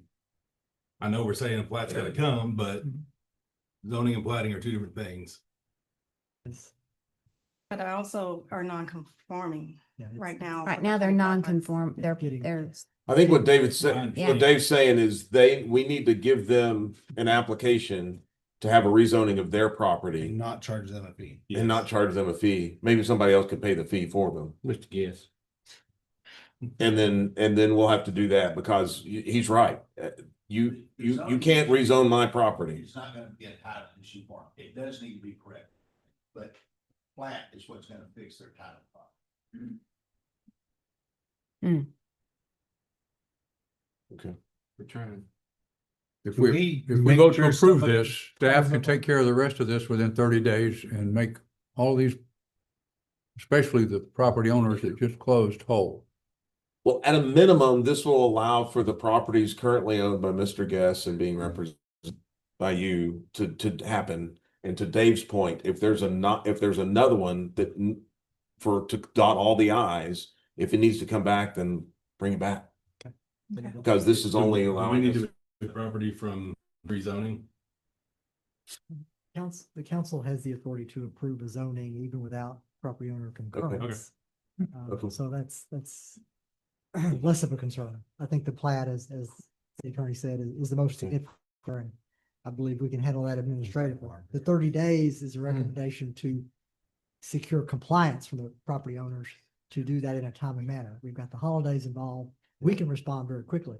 Yep. They have got it in time Yep. to 30-day time frame. And staff's gonna administratively either approve or deny the flag lots with houses facing each other backwards or upside down or whatever comes up. I don't know. And the ability to I like get fire that. trucks to them. I know we've talked about this before and the ability. I think that doesn't need to They fall under provide- staff approval. If you want the plat to come to you, you can have it come to you. I think I would. That'd be in Yeah, I January. think it's It won't be gonna in, yeah, I think it's gonna be weird. it won't happen until January. And it'll have to go through P and Z for the plat. I mean, If we do it, if we come to you, you'll have to do planning zoning department. Won't get that in 30 days. yeah, there's a motion and a second to approve the zoning. And the plat needs forward in the next 30 days. I'll make a motion to amend the motion that the plat doesn't have to be done within 30 days, but it does have to come back to council for approval. We have a motion to amend the motion. Second. We have a motion and a second to amend the motion. Any discussion on the amended motion of requiring the plat to come back to council? There being no discussion about that, all of approving the amendment to the motion to require the coming back to the council, say aye. Aye. Those opposed? Passes unanimously. So now the motion in front of us is that will require, oh, Sorry. yeah, sorry, dog grooming. Yeah, so yeah, all of those things, plat required and the 5,000, and then the plat comes back for final approval. Any other comments or questions about that? All in favor, say aye. Aye. Those opposed? Passes unanimously. Clear as mud. It's 75 or 100. There's another one. All right, There's another one. I lost where we were. 18. That was not, okay, we're 19. I think something about dog grooming. Okay, there we go. Hold a public hearing and consider an amendment to the Belton zoning ordinance related to home-based businesses and adding a category for dog grooming. Mr. Van Til. Thank you very much. We're going to talk about two to the zoning ordinance. One is for home-based businesses. The other is for adding dog grooming as a category to the zoning ordinance. The first one, I want to talk about home-based businesses. We're reacting to a law that was passed by the legislature in this last year. The law adds a category called no impact home-based businesses, and this type of use is allowed in a residential area, providing that it's only used part of the house or is secondary to the house. I think that's correct. And cannot, they have this infinitely wise thing to say, we don't have any right to regulate these things, but it has to preclude things like alcoholic beverage sales, illegal drugs, and, sober living homes. I have to tell you that because that's part of the law. Further goes to say, cannot, that the city is prohibited from regulating these kinds of uses. Can require, for example, we can't require things like permits or sprinkler systems or things like that. There you go. The law does require that no impact home-based businesses adhere to things like fire protection, building codes, health and sanitation, transportation and traffic controls, solid or hazardous waste requirements, pollution and noise control.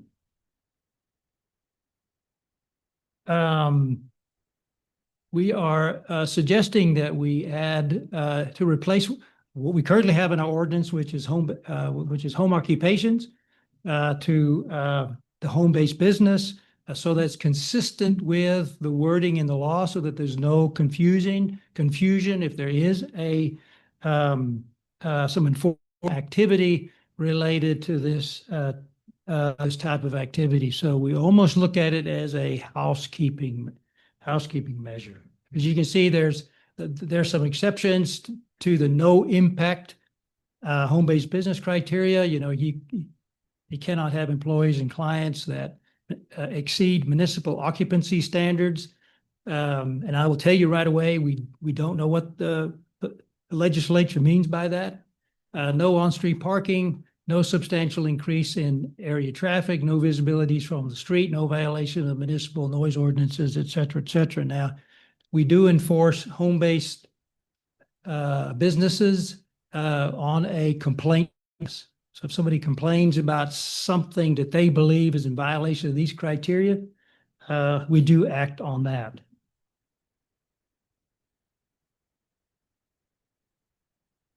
I'm going on to the next part. Please do. Thank you. The other is about dog grooming. Excuse me, every time I look at that picture, I'm tickled somewhat. We do not have a category of dog grooming in our zoning ordinance. We've had some applications to operate a dog grooming facility in our city. We don't have, as I mentioned, we don't have that in the zoning ordinance.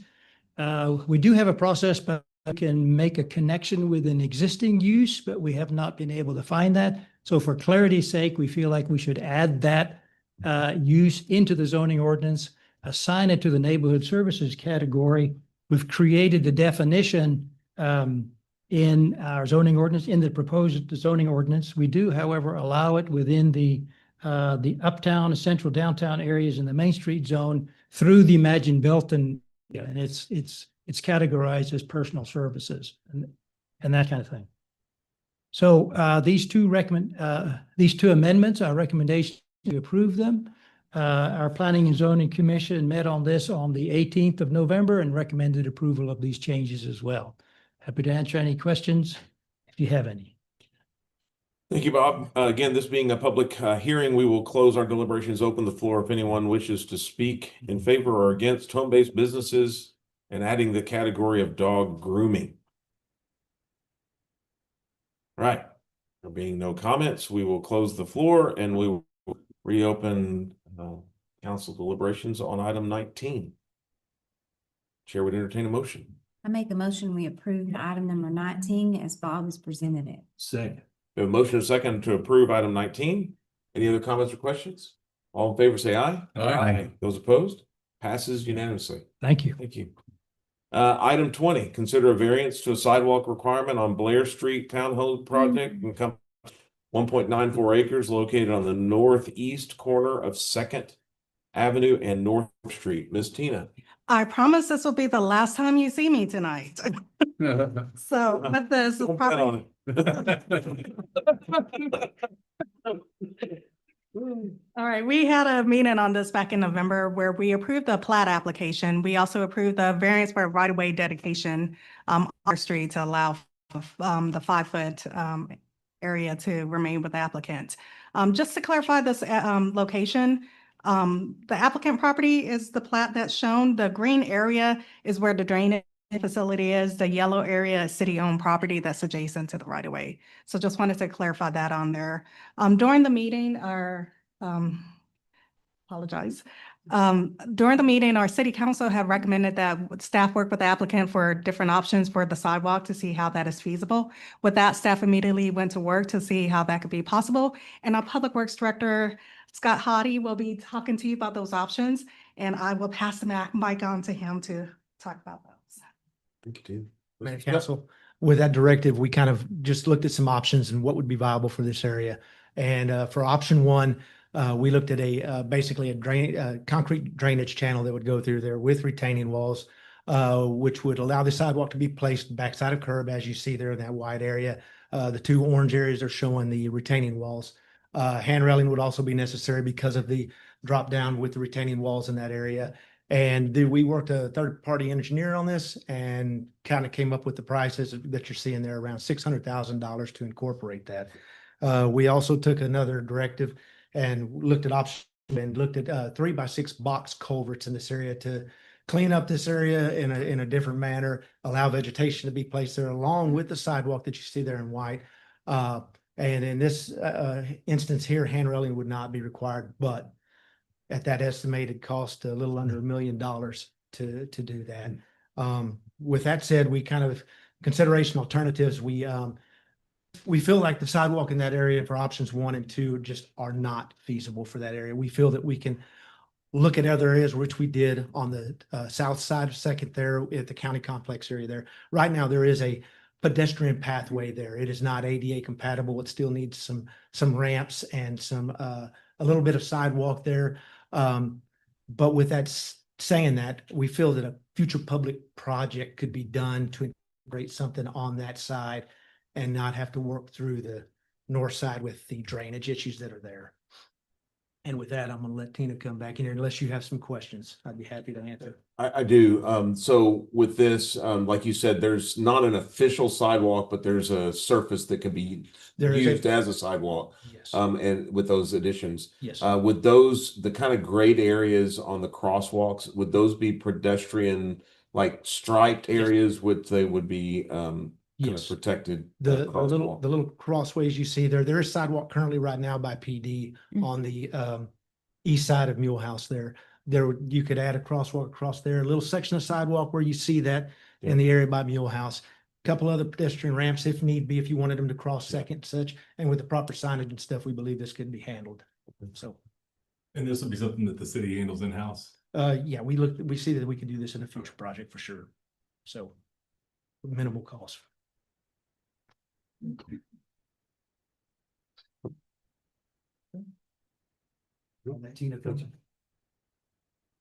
At this juncture, the applicant is asking for a full waiver of the sidewalk variance to be approved by City Council tonight for the Blair Street Townhome final plat. That concludes our presentation. The applicant is here. Should you have any questions for her as well as for me? Right, so we do not have a public hearing, but if you do guys have questions for the applicant, we can do so. Chair would entertain a motion. Discussion. I appreciate just taking a look at it, because I know it kind of came up, but I kind of see no problems with us kind of handling that in-house option, and you guys do great sidewalk work as I've seen firsthand. So I'd make a motion to approve as is. Second. All right, we've made a motion and a second to approve the sidewalk variance to not require that of the applicant. Something we can look at short term and long term. Any other comments or questions before we vote? All in favor, say aye. Aye. Those opposed? All right, I see you unanimously. Item 21, hold a public hearing and consider an ordinance ending the fiscal year 26 fee and rate schedule. Ms. Amy. Thank you, Mayor and Council. Each November, December timeframe, we come to you to request a change to our solid waste rates. Our contract allows Waste Management to bring forward a proposed increase based on CPI and diesel fuel adjustments. This year, they've come forward with 3.89% increase, which is reflected in the proposed rates for January of 26. I won't go through each one of those individually. It does represent the main 9% increase for both residential and flood. Also, we're requesting a change or an addition in our credit card payment fees. We recently acquired a hotel occupancy tax software and also recreation software that has payment processing fees associated with it within the software. And so we're looking for a credit card payment fee for hotel occupancy taxes of 2.9% plus 30 cents. The same with credit card payments for recreation fees at 3.5% plus 30 cents.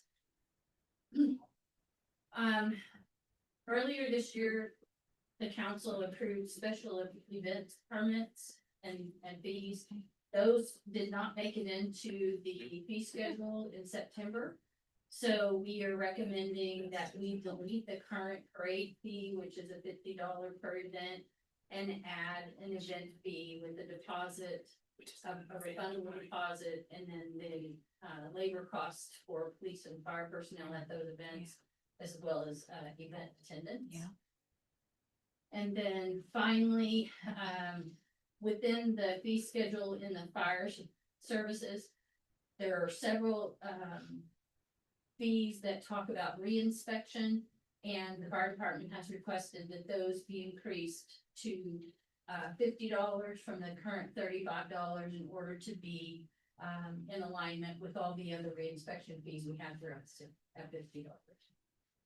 So we're recommending that you hold the public hearing, and then upon closing the public hearing, adopt the ordinance with these fee changes to be effective January 1st, 2026.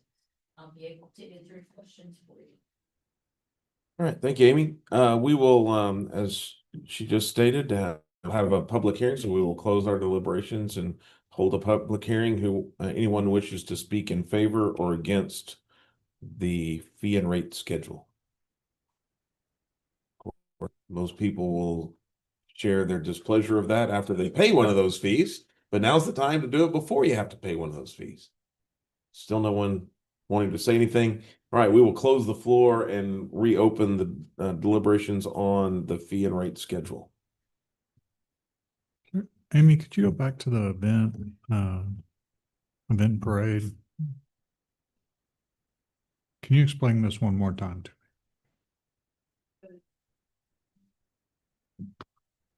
More detail than I.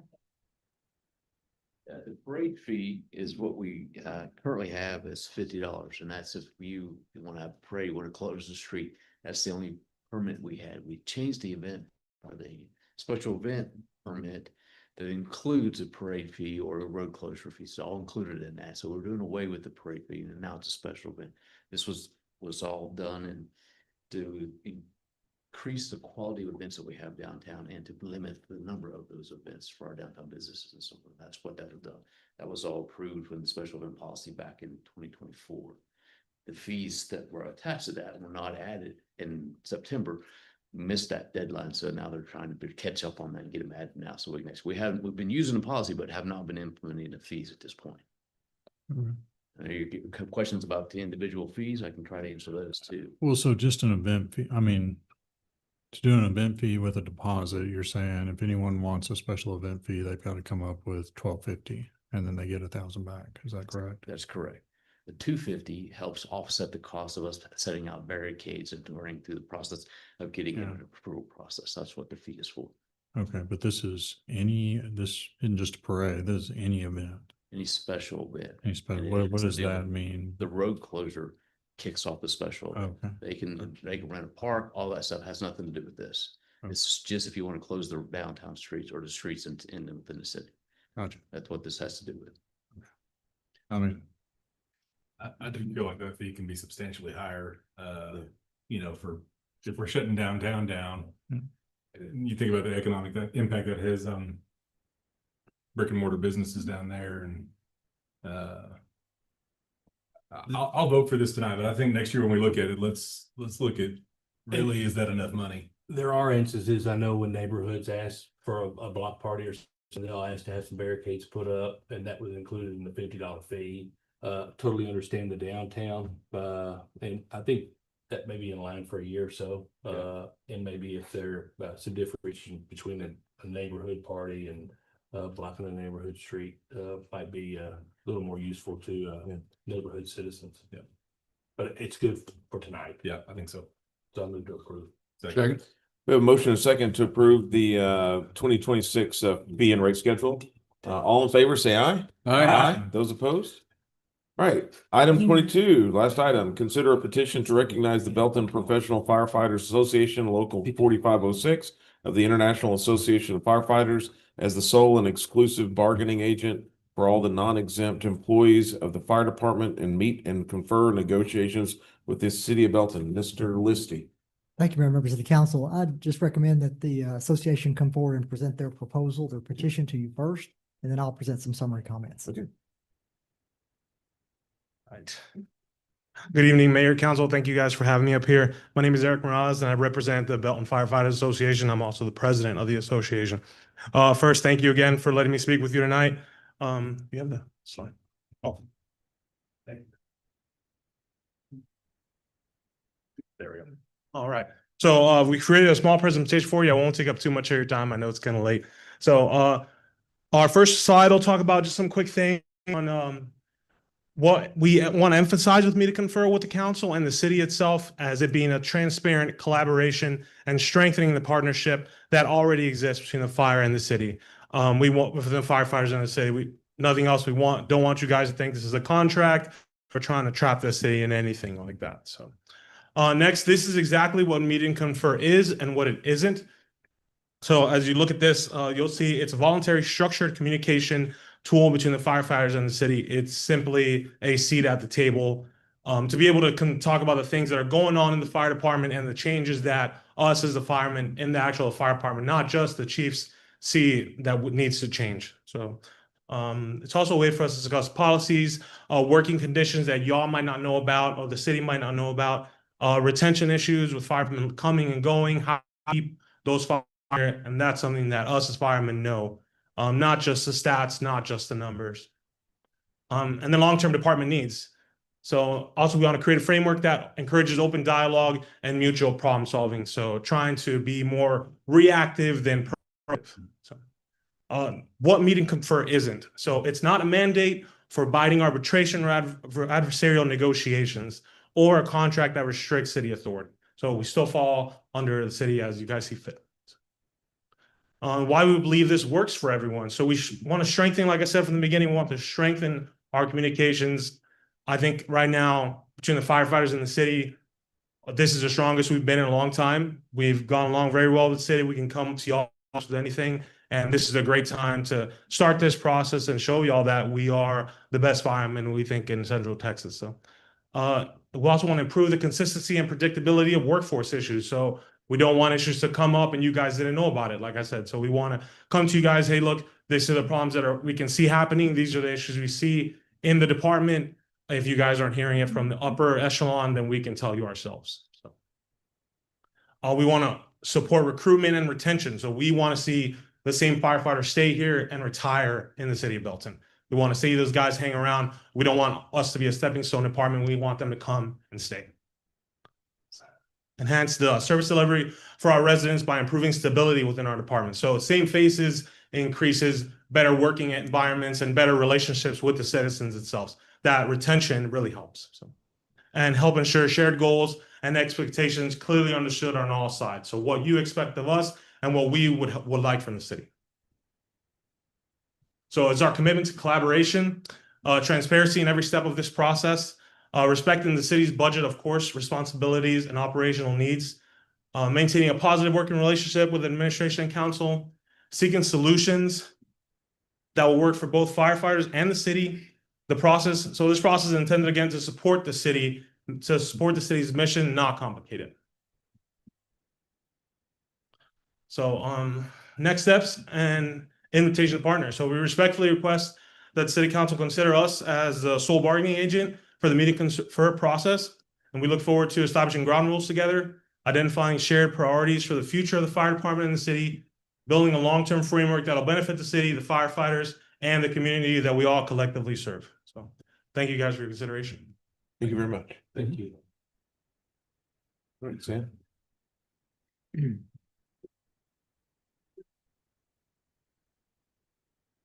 Chris, thank you.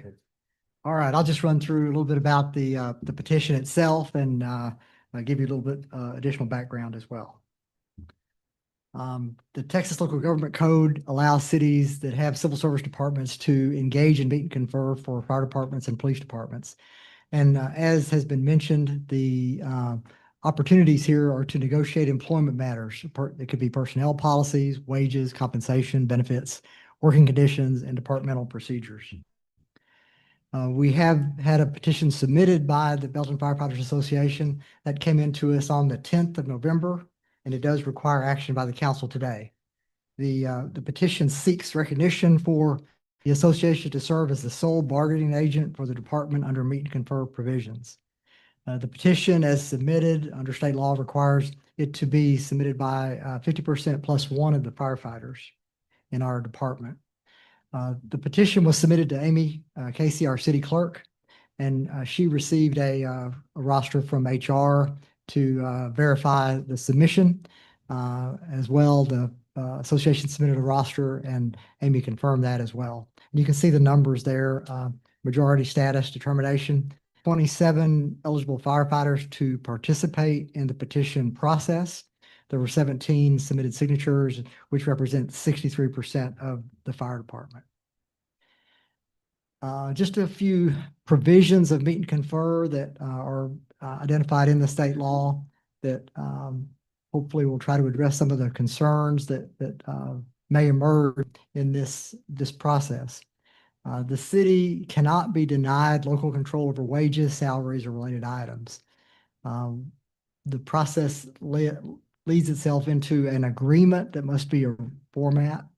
that both the association and the city's management team develop that then is approved by the city council. The agreements do not require the city to meet and confer on any issue to reach agreement. There are no preconceived conditions or standards or priorities. There certainly have been things mentioned that could be a consideration for meet and confer negotiations, but there is no advance commitment or agreement or anything as a part of that. And of course, council has to approve anything that might come forward. While meet and confer is in place, collective bargaining cannot be advanced by the association. So the options for the council today are three. First, to grant recognition to the association. The result of that would then be the association would select a negotiating team, and I've just mentioned three. There's no mandate of how many people it would be, but that's just an example of what some others have done. The council would then authorize the manager to select a negotiating team, again, perhaps three, a manageable working group that would begin this process. And then as a result of that, we would develop criteria and standards for those negotiations, and those would then emerge and come forward to City Council. The second option would be deferring recognition and ordering a certification in the department to confirm that the association represents the majority of firefighters. And finally, the last option for council today is to defer recognition and order a city election regarding meet and confer. Just wanted to share with you fiscal impact. In terms of action today to respond to the request for recognition, there is no fiscal impact with that recognition alone.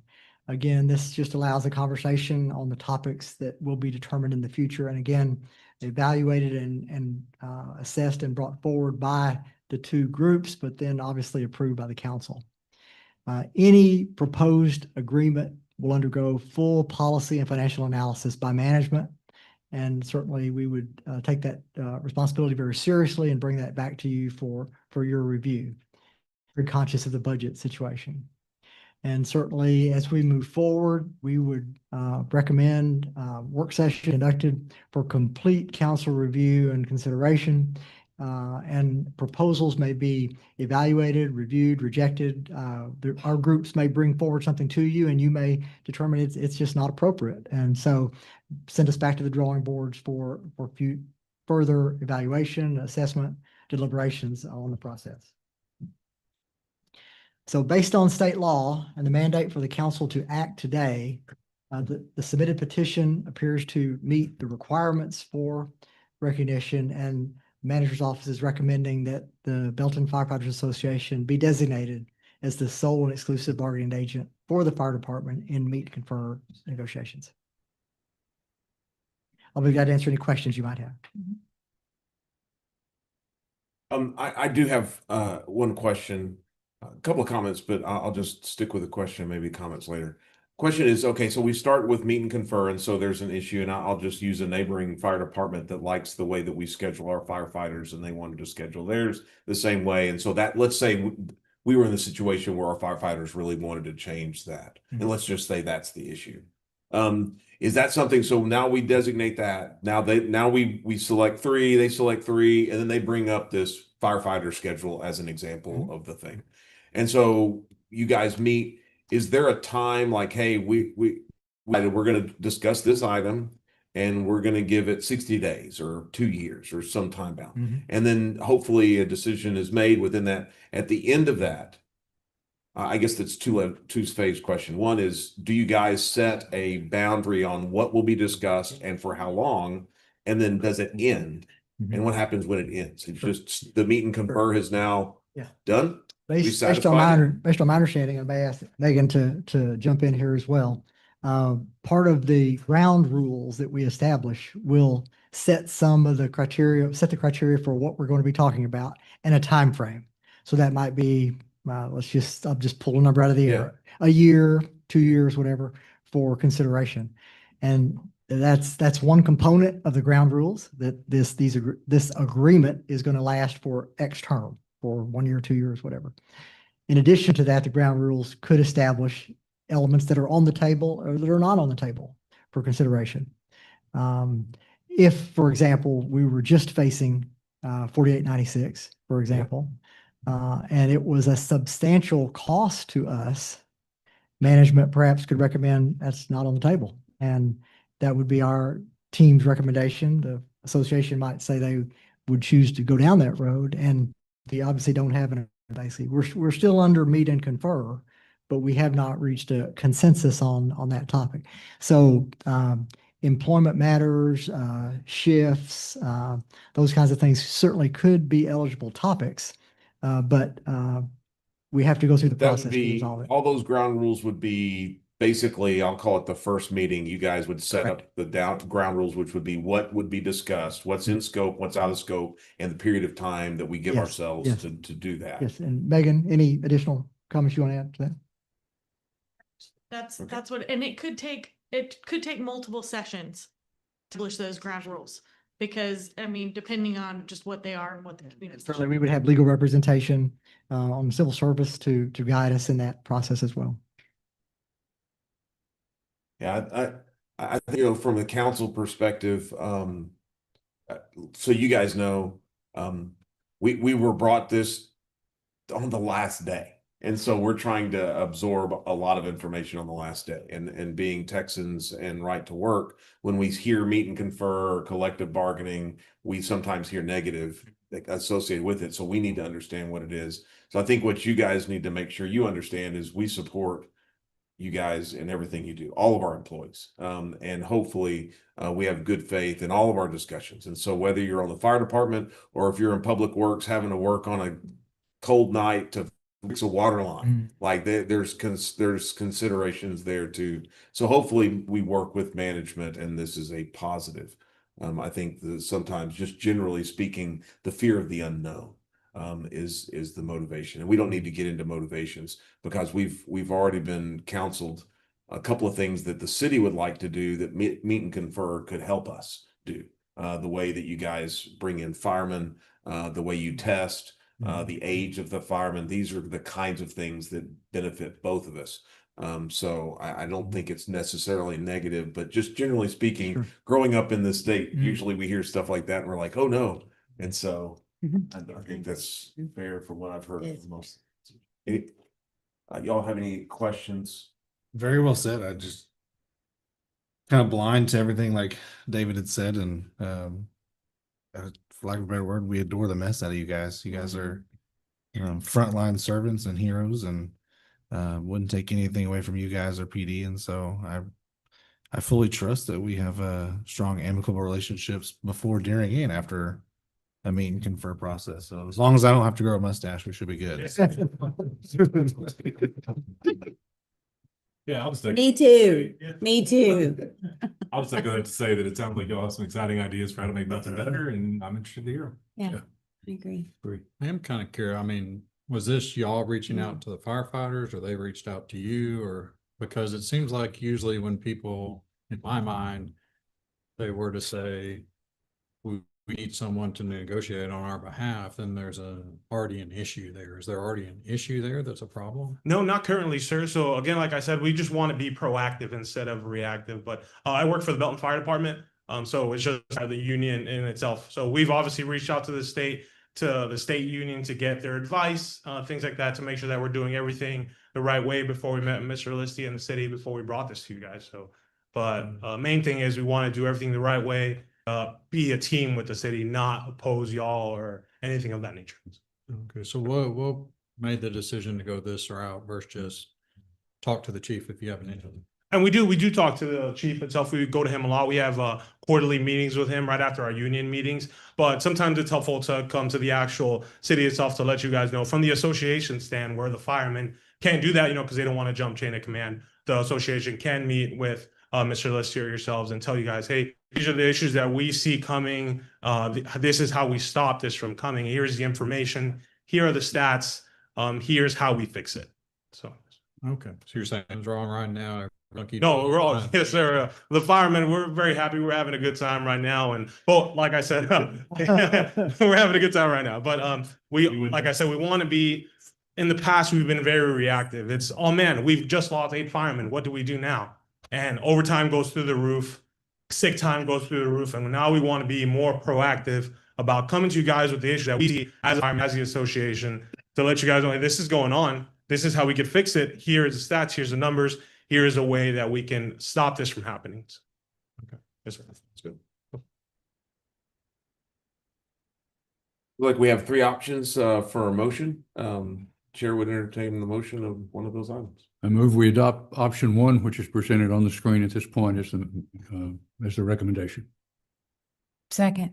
We have a motion and a second to grant recognition of the association to represent the firefighters and meet and confer.